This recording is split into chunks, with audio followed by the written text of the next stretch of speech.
Assalamualaikum warahmatullahi wabarakatuh. Perkenalkan, nama saya Anas Fatur Rahman dari Prodi Administrasi Publik.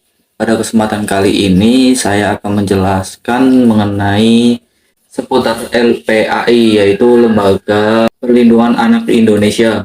Secara singkat, LPAI yaitu secara penyelenggaraan gerakan perlindungan anak di Indonesia diawali semenjak Indonesia ratifikasi hasil keputusan Konferensi Hak Anak KHA dalam persidangan Majelis Umum Perserikatan Bangsa-Bangsa atau PBB. Pada tahun 1990, ratifikasi terhadap hasil keputusan KHA disahkan lewat keputusan Presiden Kepres nomor 36 tahun 1990.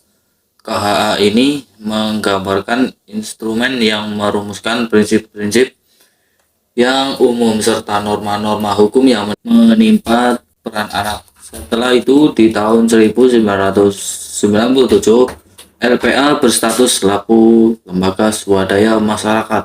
Setelah itu mengganti nama lembaga jadi Komnas PA yang memperoleh legalitasnya lewat akta notaris yang terbit bertepatan pada tanggal 5 Oktober 1999.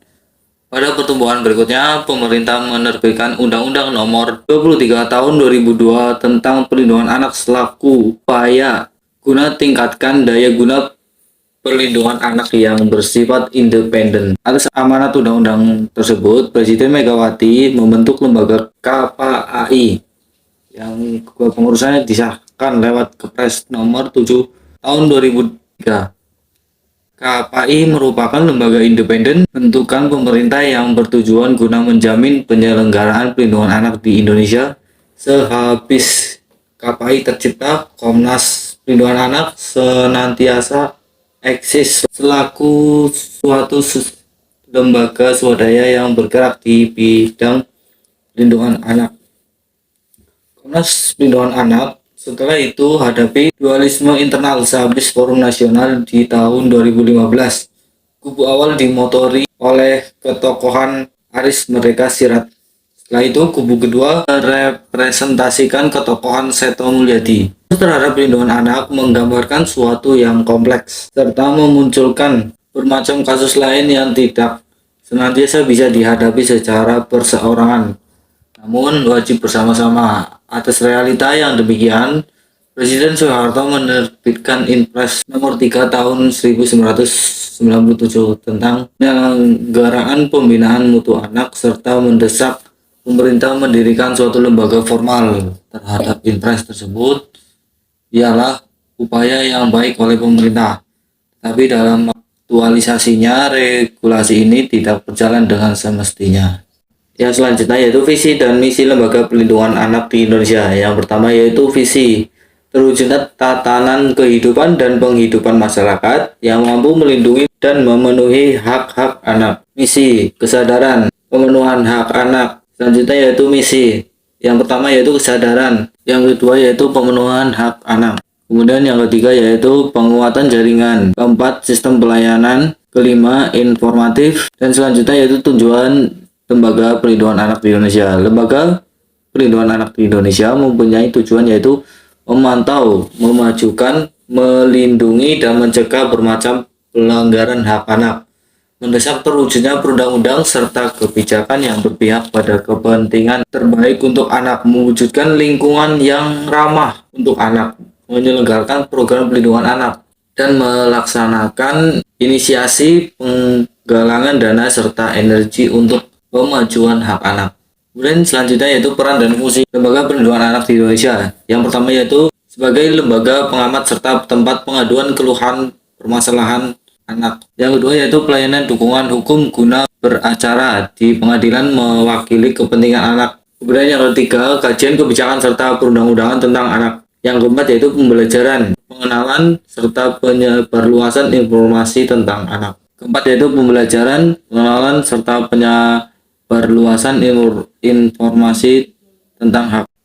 Nah, selanjutnya LPAI juga memiliki beberapa program, diantaranya yaitu peningkatan kesadaran masyarakat tentang perlindungan anak, LPAI secara aktif melakukan kampanye dan sosialisasi kepada masyarakat tentang pentingnya pelindungan anak dan pencegahan kekerasan pada anak. Yang kedua, pembentukan kelompok pelindungan anak KPA. LPAI membentuk kelompok pelindungan anak di tingkat desa atau kelurahan untuk memperkuat jaringan pelindungan anak di tingkat lokal. Kemudian yang ketiga yaitu pembentukan rumah singgah anak. LPAI mendirikan rumah singgah untuk anak yang menjadi korban kekerasan atau terlantar agar mendapat tempat tinggal yang aman dan layanan rehabilitasi. Kemudian yang keempat, pelatihan bagi pelaku kekerasan pada anak. LPAI memberikan pelatihan kepada pelaku kekerasan pada anak untuk memahami dampak negatif yang ditimbulkan pada anak dan membantu mereka mengubah perilaku kekerasan.